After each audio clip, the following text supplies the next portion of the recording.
kepada Jerome Pauline mendadak jadi sorotan publik. Jerome Pauline yang membagikan tangkapan layar chat WA tersebut menuai sanggahan dari penulis Jerry Hendrick.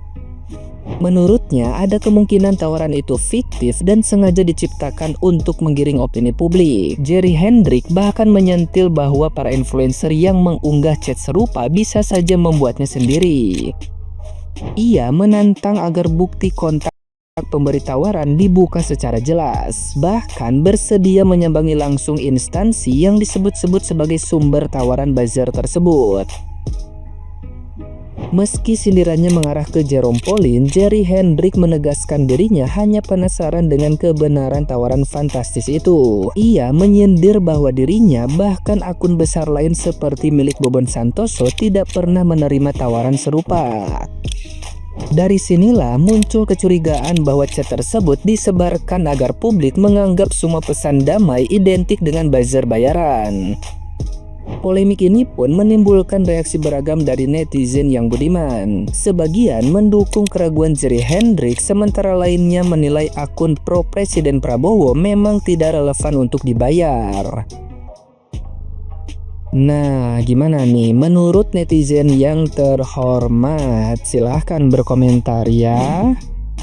Jerome Pauline tolak tawaran 150 juta buat jadi buzzer. Jadi gini nih ceritanya, di tengah memanasnya aksi demo di mana-mana, pemerintah menawarkan kampanye ajakan damai lewat influencer untuk memperbaiki citranya. Gak main-main, Jerome Pauline ditawari 150 juta untuk membuat konten yang mendukung citra pemerintah dengan ajakan damai Indonesia. Namun, Jerome dengan tegas menolak tawaran tersebut. Ia menyebut uang sebanyak itu akan lebih bermanfaat jika digunakan untuk menggaji guru. Jerome bahkan mengajak kreator lain untuk tidak mudah tergoda karena kepentingan rakyat dan negara jauh lebih penting daripada uang. Pada situasi di mana banyak orang rela menjual idealisme demi uang, Jerome menunjukkan kalau integritas itu jauh lebih berharga. Menurut kalian gimana? Coba deh tulis di kolom komentar, aku pengen tahu pendapatmu.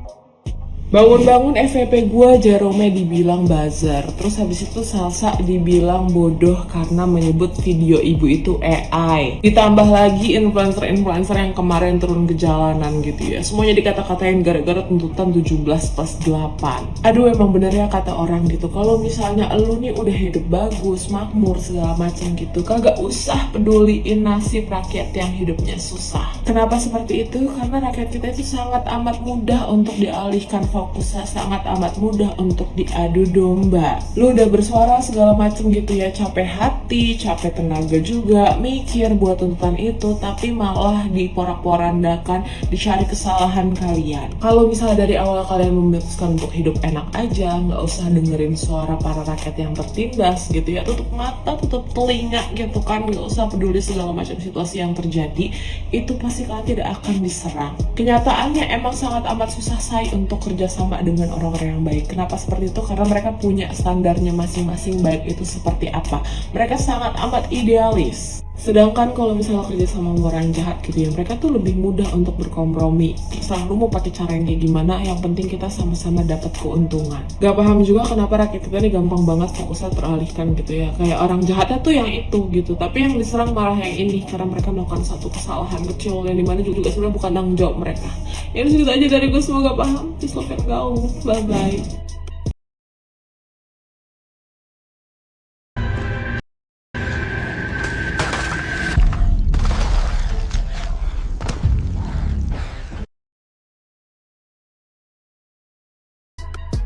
Beberapa hari lalu saya melihat postingan ini dan ini dari dua influencer berbeda tetapi sama-sama menolak ajakan untuk bergabung di agenda pemerintahan. Dan jujur saya lebih percaya terhadap isi postingan ini dibanding postingan ini. Pada postingan ini berisi screenshot tawaran dari seseorang kepada influencer untuk membuat video bertajuk pro pemerintahan dengan sejumlah bayaran tertentu. Dan coba perhatikan captionnya. Pada captionnya, si influencer seolah menyimpulkan bahwa pengirim dari pesan ini adalah buzzer atau agensi yang dibayar oleh pemerintah untuk meramaikan pro pemerintahan di sosial media. Sayangnya, si influencer tidak memberikan bukti dan verifikasi lebih lanjut terkait pernyataan dia dalam caption tersebut, karena tidak memberikan foto atau bukti pengirim, kemudian tidak adanya surat kontrak dan invoice, dan dia tidak mempertimbangkan adanya kemungkinan lain sampai pesan ini sampai ke dia. Nah, bisa jadi pesan ini dari orang yang iseng, atau bisa jadi memang benar dari buzzer yang disewa pemerintah atau dari agensi yang dibayar pemerintah. Tetapi ada kemungkinan lain juga dari pihak oposisi yang justru memanfaatkan situasi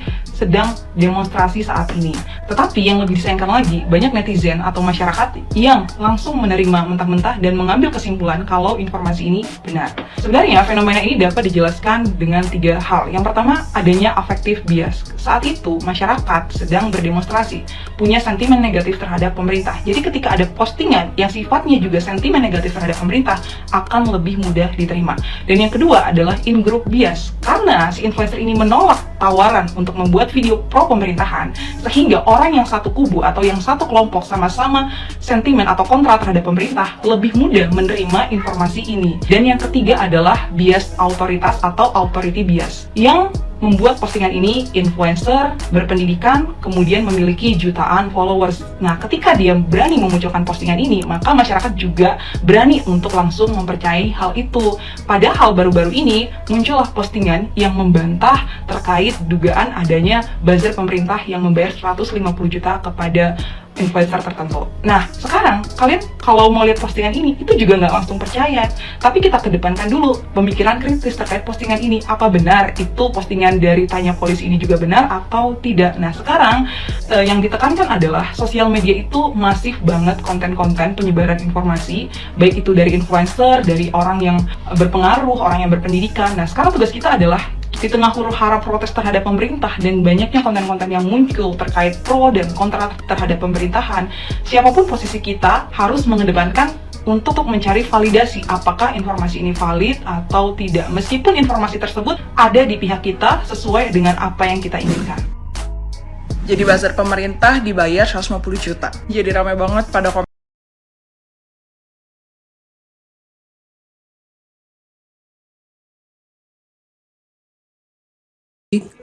Pembahasannya, teman-teman, seperti yang diketahui sebelumnya, Jerome Pauline memposting di Instagram bahwa dia mendapatkan tawaran untuk menjadi buzzer, di mana si penawar mengatakan akan membayar Jerome 150 juta rupiah.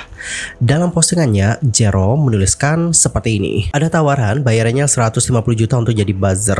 Terus ada pesannya kayak gini: halo kak, di sini kami ingin menawarkan paid promote untuk satu video konten dari kami. Apakah berminat kak? PP RTP Ajakan Damai Indonesia, platform IG Reels, hari atau tanggal 1 September 2025, serentak di post pukul 15.00, bayaran 150 juta. Ajakan untuk damai dari pemerintah, DPR, Brimopojol, dan masyarakat. SOW, satu Reels konten dari kami. TNC Call. Ikuti post sesuai direction, jangan pakai sound lain, wajib memakai hashtag menyusul, tidak menggunakan kata negatif, porno, sara, on text clickbait. Text clickbait nggak boleh sama. Kemudian untuk Jerome mengatakan, uang rakyat dipakai buat bikin narasi-narasi untuk pencitraan, seolah semua baik-baik saja. Jangan sampai lengah, jangan terpecah belah, kawal terus. Lalu Jerome mengatakan seperti ini guys. Nih aku spill ya, uang rakyat dipakai buat bayar buzzer per orang 150 juta. Satu postingan kalau dipakai buat naikin gaji guru per orang 10 juta. Udah bisa bikin 15 guru hidup sejahtera selama sebulan. Jangan lengah, kita kawal terus, kita berhak atas transparansi pemakaian uang pajak kita. Jadi itu guys, pesan yang ingin disampaikan oleh Jerome. Intinya adalah transparansi. Dia menuntut adanya transparansi dari penggunaan uang pajak kita. Begitu. Lantas, kenapa dengan Gandhi Fernando? Jadi untuk Gandhi Fernando sendiri menyoroti tentang bagaimana fenomena pengungkapan dari Jerome Pauline yang kemudian disusul oleh influencer-influencer lain yang mendapatkan tawaran serupa. Ia atau Gandhi lantas mengungkapkan bahwa ketika dia dan rekan influencer lain yang waktu ngepost tentang jangan anarkis dan ngerusak parsum, dia itu mendapatkan tuduhan menjadi buzzer. Gandhi lantas mengatakan nih guys, bahwa dirinya dan banyak publik figur lainnya tidak menerima bayaran seperak pun. Mereka hanya ingin agar masyarakat tidak disusahkan dengan rusaknya jalur-jalur perhubungan untuk mencari nafkah. Dia lantas mengungkapkan kemungkinan bahwa Jerome Pauline diperalat dan terkena jebakan Batman. Lebih lanjut, Gandhi mengatakan seperti ini. Jerome Pauline, seorang figur muda yang aksinya baru-baru ini mengganjal hati gue dan beberapa teman-teman public figure mengenai postingan dia perihal pemerintah nyari buzzer bayar up to 150 juta. Bear with me dan nonton video ini sampai habis sebelum berkomentar. Setiap gue posting jangan anarkis dan ngancurin fasilitas umum karena itu dibikin pakai uang rakyat juga. Gue dan banyak teman-teman lainnya dituduh dibayar 150 juta. Cair nih 150 jutanya. Tentunya gue dan banyak public figure lainnya tidak pernah menerima bayaran 1 perak pun dan bahkan tidak ada yang dihubungi dari pemerintah ya. Kami cuma simply tidak ingin masyarakat kecil banyak disusahkan dengan rusaknya jalur-jalur perhubungan untuk mereka cari nafkah di kota. Bukan yang ngajak damai atau stop demo. Ingin meluruskan bahwa fokus kita ke DPR dengan berbagai hal yang didorong oleh masyarakat. Seperti RUU perampasan aset, tunjangan DPR, dan pajak yang semakin nggak ngotak besarnya. Dan masih banyak lagi. Bukan untuk demo anarkis dan penjarahan ke tokoh-tokoh warga sipil. Nah, kembali lagi ke Jerome Pauline. Yang gue duga dan banyak orang duga justru menyebarkan berita bahwa pemerintah diduga mau bayar 150 juta ke influencer untuk bikin video ajakan damai lah. Itu jobnya. Jadinya masyarakat tambah marah karena diduga pemerintah buang-buang uang dan berusaha menutup mulut masyarakat lewat influencer. Ditambah orang-orang yang berbondong-bondong komen cair nih 150 juta dan sebagainya. Itulah buzzer-buzzer yang dibayar di mana-mana. Bisa jadi Jerome Pauline-nya nggak dibayar tapi terkena jebakan Batman. Karena dia posting chat kerjaan campaign itu kan tidak menyertakan nomor atau sumber jobnya dari siapa. Masyarakat ya langsung percaya aja sama Jerome. Tapi menurut kalian gimana guys? Kita coba diskusi di kolom komentar ya. Oke, jadi seperti itulah bagaimana statement dari Gandhi di video tersebut. Kemudian dia juga mengunggah video yang lain, di mana di video yang kedua ini dia membagikan bagaimana dirinya yang telah berdebat dengan Jerome Pauline melalui DM pribadi. Lebih lanjut, dia mengatakan seperti ini. Coba kita simak dulu, dengerin dulu bagaimana statementnya ya guys ya. Jadi kemarin akhirnya gue debat sama Jerome Pauline di DM pribadi. Dari awalnya saling emosi sampai akhirnya kita saling maaf-maafan. Jadi gue rangkum aja ya guys tentang permasalahan tawaran ngebuzzer damai dengan pemerintah yang beberapa waktu lalu viral di posting Jerome dan disusul beberapa influencer lain yang mengakibatkan masyarakat tambah marah dan influencer-influencer yang mau meredam anarkisme yang terjadi di mana-mana jadi difitnah buzzernya pemerintah. Padahal nggak sama sekali dan maksudnya baik ya untuk supaya nggak merusak fasilitas umum dan nggak jarah-jarah. Jadi si Jerome ini tuh mungkin diperalat gitu ya sama oknum yang menyamar seolah dari pihak yang resmi terus menghubungi dia dan nawarin job 150 juta ini. Nah karena si Jerome nggak mau, dia nolak, di-up lah di sosmed. Ternyata itulah tujuan si oknum ini, sengaja ngechat dengan gaya bahasa yang membuat si influencer pasti akan nolak. Karena si Jerome dan influencer-influencer lain bete, di-up lah ke sosmed. Maksudnya supaya campaign ini terhenti dan nggak beneran terjadi.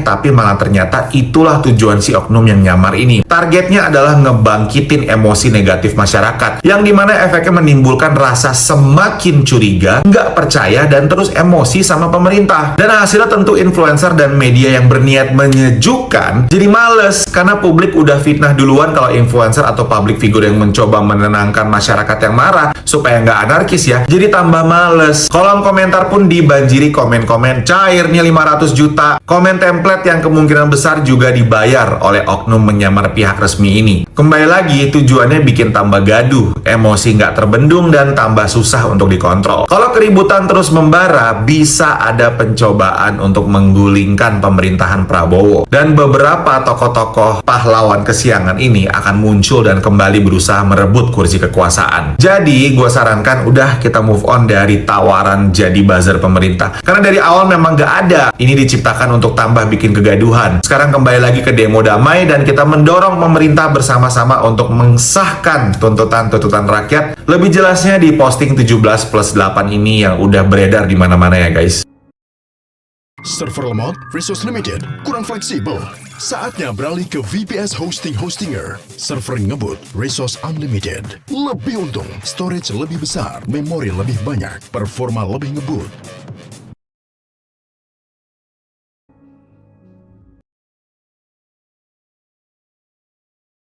Di tengah-tengah waktu yang juga sangat krusial karena demo kemarin sangat ricuh dan dibuat oleh orang-orang yang sebenarnya itu bukan kompetensi mereka loh, dan juga setahu aku mereka juga bukan ada yang ahli hukum gitu, nggak ada ya, dan juga mereka nggak ada yang punya pengalaman bekerja di bidang pemerintahan juga gitu.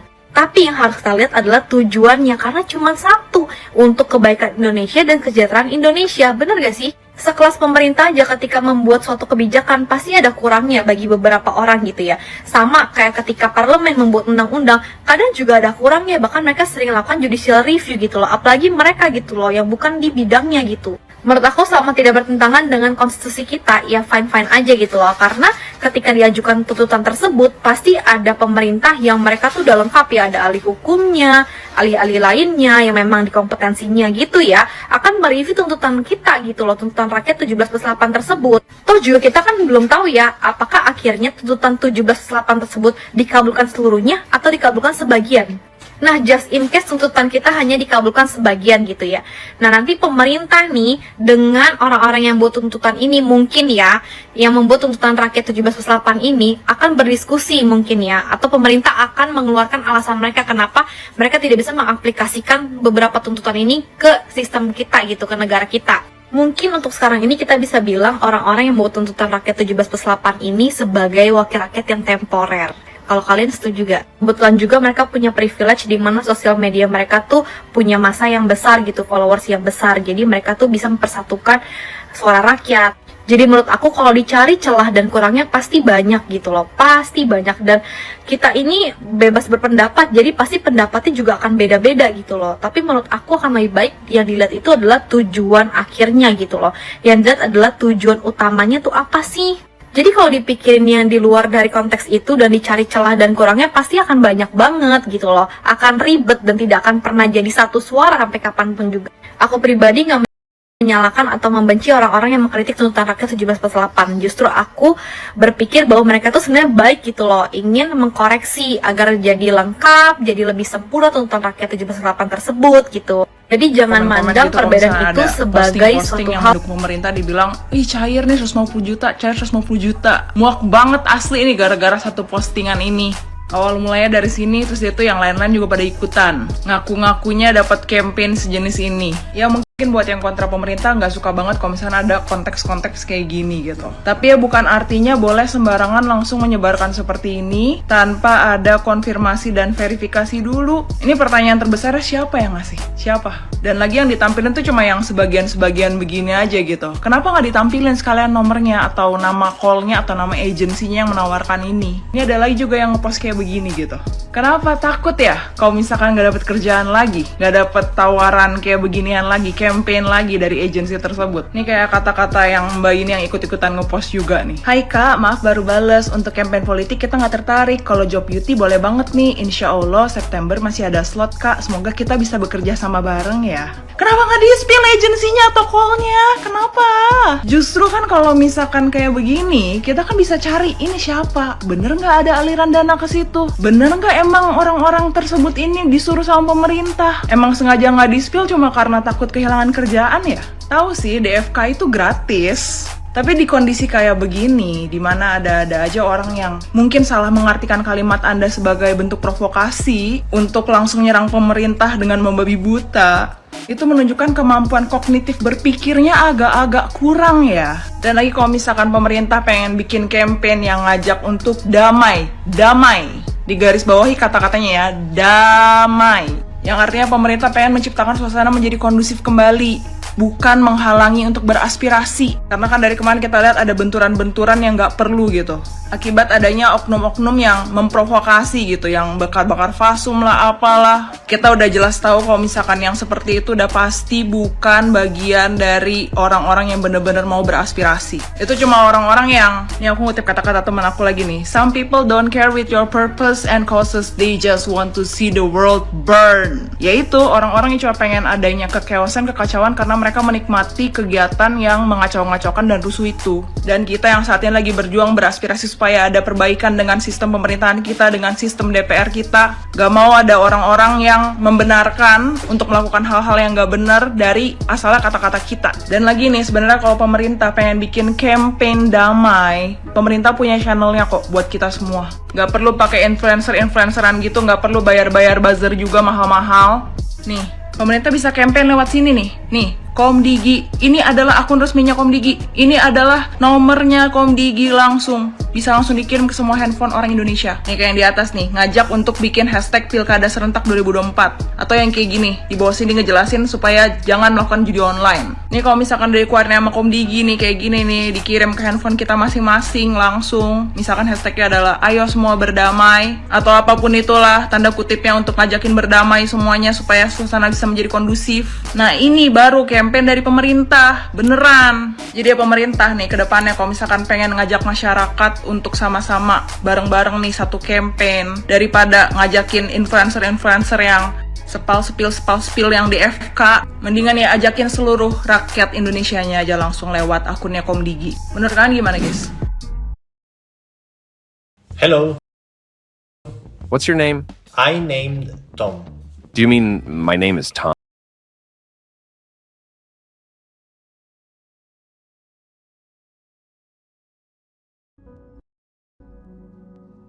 Oke, well, sebenarnya seperti yang aku dengarkan bagaimana penjelasan dari Kak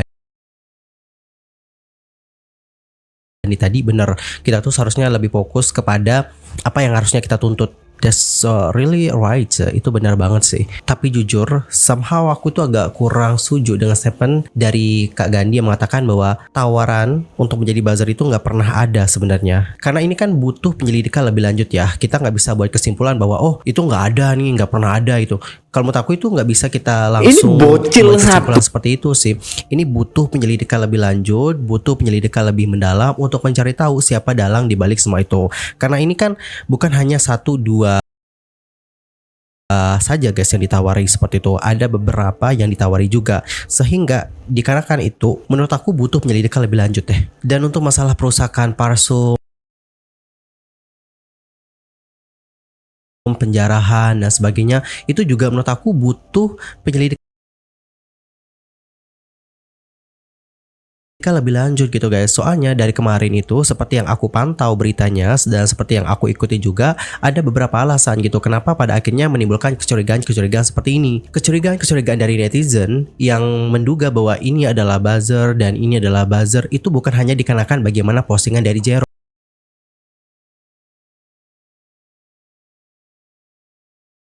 Namun ada beberapa pola-pola, misal seperti yang kita baca di postingan ini. Jadi ada beberapa keanehan yang dilihat di sini. Kenapa yang hanya di highlight hanya isu itu saja gitu guys. Sehingga pada akhirnya ini pun yang lantas membuat netizen itu seperti kayak langsung curiga gitu loh. Ketika ada influencer yang ngeposting tentang ini, ajakan untuk langsung dicap sebagai buzzer. Padahal seperti yang aku perhatikan juga, influencer yang ngunggah tentang hal itu seperti yang diungkapkan oleh Kak Gandhi tadi, belum tentu adalah buzzer. Mereka juga punya niatan baik supaya kondusinya itu kondusif. Jadi ya guys, sebenarnya dari isu-isu ini kita sebagai netizen yang harusnya lebih sadar, lebih aware gitu loh. Apakah tujuan kita hanya untuk mencari tahu siapa buzzernya? Oh ini adalah buzzer, oh ini ada buzzer. Padahal belum tentu tuduhan ini juga dapat dipertanggungjawabkan oleh mereka. Hati-hati loh guys, bisa kena undang-undang ITE. Ini menurut aku netizen jadi sudah Jerome, jangan memperkeruh suasana. Kamu sebagai influencer seharusnya tidak membela siapa. Maksudnya gimana nih? Tidak membela siapa-siapa. Terus Jerome bilang nih, aku membela rakyat karena aku sendiri pun rakyat. Kita harus memperjuangkan hak kita yang selama ini disemena-menakan. Mungkin dulu kita belum sadar tentang hal ini, tapi sekarang udah saatnya kita semua sadar dan juga mengawal. Kita sudah menjalankan kewajiban kita sebagai rakyat, yaitu bayar pajak, dan adalah hak kita untuk tahu kemana dan bagaimana uang kita dipakai demi masa depan Indonesia yang lebih baik. Buat teman-teman dan siapapun kalian, jangan takut buat bersuara dan membela yang benar. Kalau belum paham, coba belajar dan edukasi diri kalian. Semangat. Bener, itu poinnya. Kita edukasilah diri kita ya guys ya. Jangan kita ngejudge ini, ngejudge itu. Aduh sumpah, nggak ada faedahnya, nggak ada gunanya. Video mereka sendiri. Jadi daripada kita nyalahin ini, nyalahin itu, lebih baik kita fokus sama tujuan awal kita. Kemudian di sini ada juga Roy Sakti nih teman-teman yang juga ikut bersuarakan hal ini, di mana dalam video yang diunggahnya dia mengatakan seperti ini. Narasi cair 150 juta, kasusnya udah selesai ya guys. Itu berawal dari postingannya si Jerome Pollins, kemudian dibahas di akunnya Bang Fadli Tanya Polisi. Kemudian Jerome atau Jehian ngasih nomor telepon yang memberikan itu ke Bang Fadli ditanya polisi. Beliau itu bekerja di Mabes ya, dan dicek, dan ternyata hasilnya adalah ini nomor telepon terdaftar atas nama orang yang usianya 10 tahun. Dan nomornya ini nomor istilahnya nomor wak lah ya.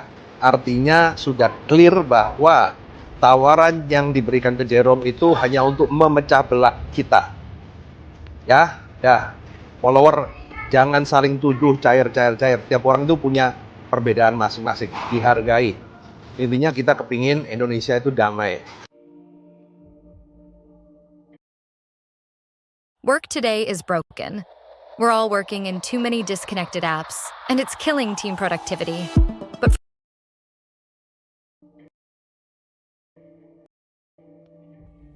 Jadi, yang ingin disampaikan oleh Roy Sakti adalah beliau menekankan untuk melakukan cross-check terlebih dahulu sebelum di-share ke publik, mengingat bagaimana dampak yang ditimbulkan oleh postingan dari seorang influencer.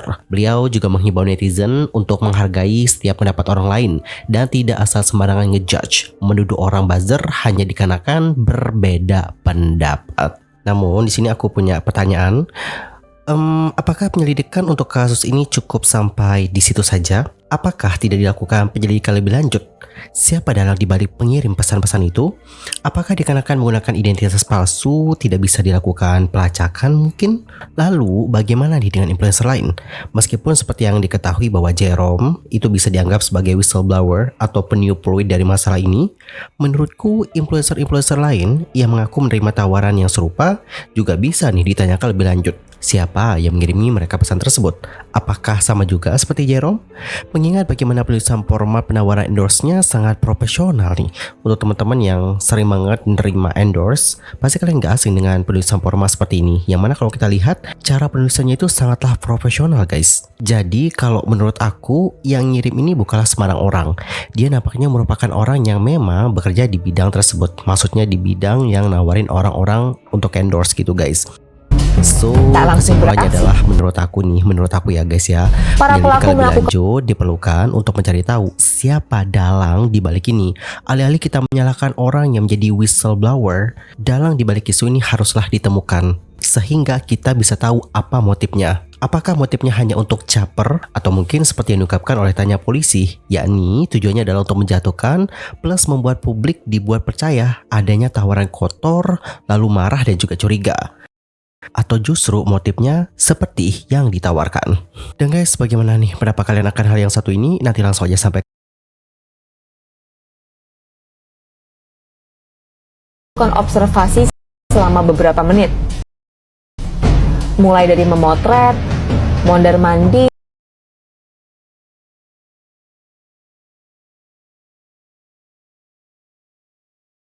hingga mengetik di handphone, entah berkomunikasi dengan siapa.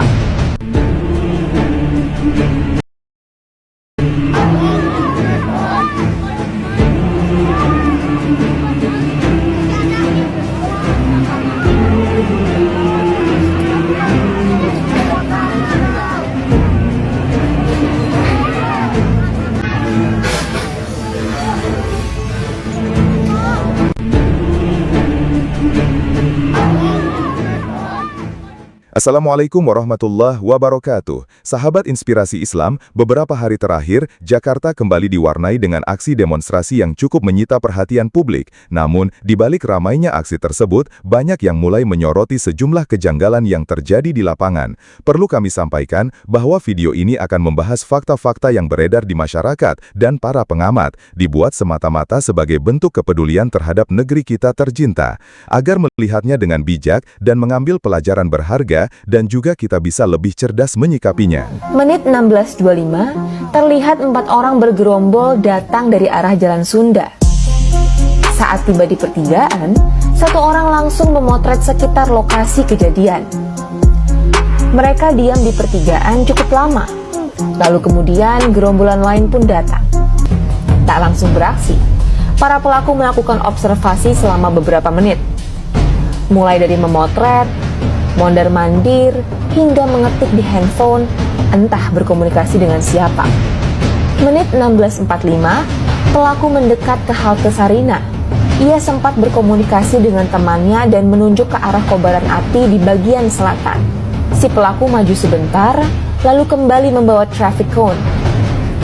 Ia membakar cone itu sampai menyala dan membawanya ke halte. Kita bisa melihat tujuan pelaku datang ke lokasi memang bukan untuk berdemonstrasi, tetapi membakar halte. Ia lalu mondar-mandir, berhenti sejenak memegang handphone, lalu kembali ke halte. 17.04, ia keluar dari halte, memantau ke arah barikade polisi, dan kembali mengambil api. Di situ ia terlihat mengobrol dengan kawan-kawannya, dan pelaku duduk berkumpul dengan kawan-kawannya merayakan perbuatan yang telah mereka lakukan.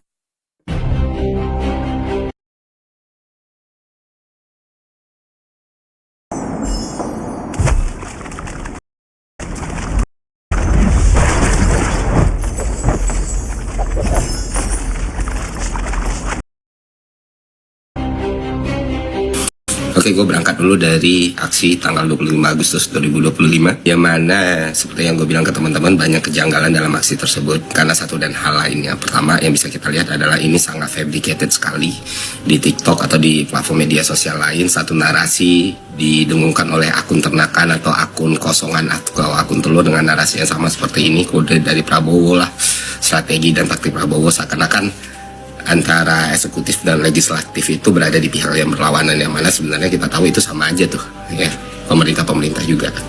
Nah, kedua, banyak poster-poster dan video-video AI yang menyebar di masyarakat, dan itu sangat-sangat bertolak belakang dengan spirit dan semangat yang selama ini ada di setiap aksi di 1 tahun terakhir.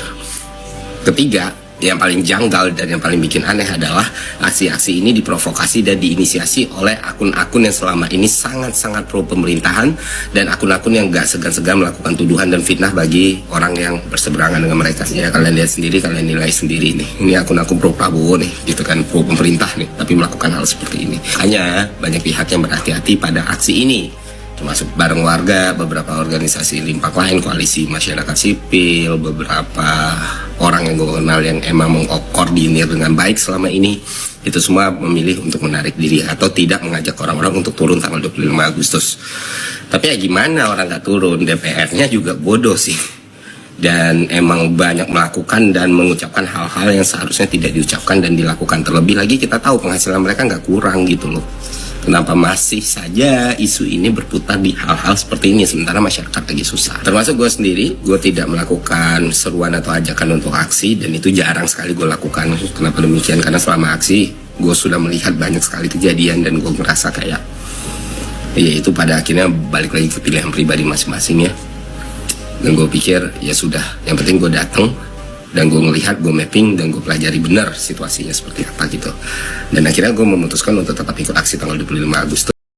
Dan benar aja di aksi tanggal 25 Agustus itu berbeda dengan aksi yang lain. Gak ada itu titik medis, gak ada itu titik konsumsi, logistik, dan segala macam, semuanya scattered. Jam 12 sudah ada water cannon yang ditembakkan. Udah mulai banyak masa-masa yang kita gak tahu dari mana, dan terjadilah banyak kerusuhan. Tapi satu yang perlu dicatat dan diingat, gak semua peserta aksi di situ adalah orang bayaran atau orang suruhan. Dan gue meyakini dari apa yang gue survei dan gue tanyakan di situ, banyak yang memang benar-benar datang karena kemarahannya kepada anggota dewan kita yang seharusnya menjadi evaluasi besar-besaran. Dan yang terjadi malah banyak yang ditangkap kan para peserta aksi yang ada di bawah umur gitu. Tujuan apa ya? Untuk agenda pribadi mereka. Karena jelas di awal itu tentang DPR, tiba-tiba ke aparat, tiba-tiba ke penjarahan, ke kasus SARA, kasus etnis, sampai ke fasilitas umum tuh dibakar. Nah di sini sebenarnya gue udah mulai ngerasa nggak make sense. Ada yang udah sempat ngelakuin analisa untuk ngebakar fasilitas umum. Itu nggak mungkin rakyat biasa, karena nggak segampang itu loh ngebakar tempat-tempat itu. Butuh